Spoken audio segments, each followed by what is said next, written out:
Hi, I'm Marty Nemko. You wouldn't think it would take a study, let alone many studies, to convince employers that offices beat cubicles. After all, for time immemorial, the upwardly aspiring employee saw the office, especially the corner office, as the brass ring. And it seems incontrovertible common sense that the noise and the lack of privacy in cube farms, which the marketing spinmeisters antiseptically dubbed open workspaces, outweigh the benefits of increased collaboration. After all, even if you're in a walled office, there's phone, there's email, there's text, and yes, there's the door. But convincing employers to build walled offices has taken studies, multiple studies, and many employers still aren't convinced that good fences make good neighbors. Such employers remain seduced by cubes' low upfront cost, plus that it's easier to spy on employees who are calling their sweetie or are playing on the internet on company time. HR types and egalitarian activists like that workers and bosses are equal, even if suffering equally. Down with the hierarchy, fraternité, égalité, liberté, off with bosses' heads, or at least their offices. Or for ideological balance, a more conservative exhortation, tear down those walls. And even if some offices remain, the symbolism of decreased hierarchy pleased the people and their advocates. And to make their pitch more palatable to the bottom-line-oriented suits, the advocates sold the notion that replacing offices with egalitarian-ish cube farms promotes collaboration, which will spark bold, fresh, creative ideas. The synergy of group input. Those activists were less likely to mention that collaborative efforts are more costly, and they're more time-consuming, and they often lead to the tepid lowest common denominator decisions that everyone on the so-called team can tolerate, while eviscerating the pride of ownership that often drives an individual to work diligently. The garden variety worker was seduced to accept cube farms because employers often tossed in startup culture sops like a foosball table, flea-free doggies allowed, and a fridge stocked with Red Bull for the morning and craft beer for the late or not-so-late afternoon. But the studies were a-comin'.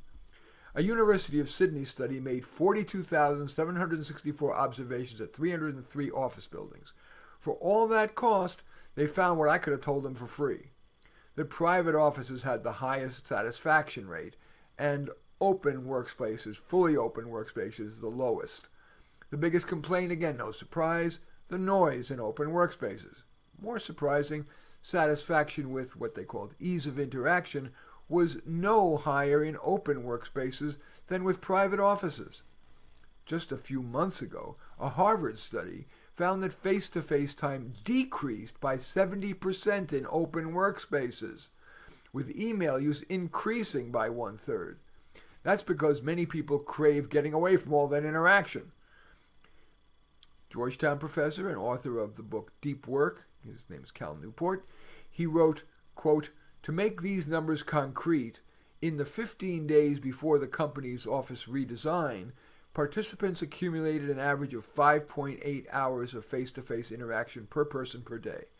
After the switch to the open layout, down from 5.8 to 1.7. That is an astonishing 4 hours less collaboration per day. And what should be a rude awakening for bean-counting executives, employees at the studied companies reported that their productivity, as defined by their own internal performance management system, declined after implementing open workspace. More studies. A Queensland University study found that working in open workspaces, quote, causes high level of stress, conflict, high blood pressure, and high staff turnover, end quote.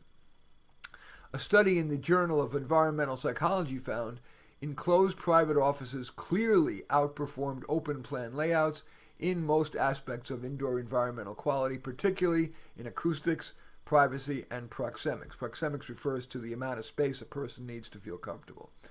Benefits of enhanced ease of interaction were smaller than the penalties of increased noise and decreased privacy, end quote. Not studied, but I'd be remiss in not mentioning, is privacy. Everyone I know wants some. For example, the ability to, heaven forbid, make a personal call on company time. That's less doable with someone in a cube 2 feet away. Despite all that, I'm betting that a change to offices will be slow. employers focus more on the easy-to-see short-term cost saving of cube farms than the longer-term, harder-to-pin-down loss of efficiency and employee satisfaction. Also, activists like the reality and the symbolism of workers and bosses getting the same thing, a cubicle. But at some point, when study after study confirms the obvious, less employee satisfaction and less productivity because of the noise and lack of privacy in cube farms, and that good employees, the ones able to get better jobs, often leave for more halcyon surrounds, the trend to offices will accelerate, and workers, peons and poobahs alike, will be able to hear themselves think. And when they choose to collaborate, they can simply get up, or pick up the phone, or email, or text. There are myriad ways to communicate without forcing everyone to smell each other's farts. I'm Marty Nemko. If you like this, certainly I would welcome your subscribing, clicking like, making a comment. In any event, thank you for watching. I'm Marty Nemko.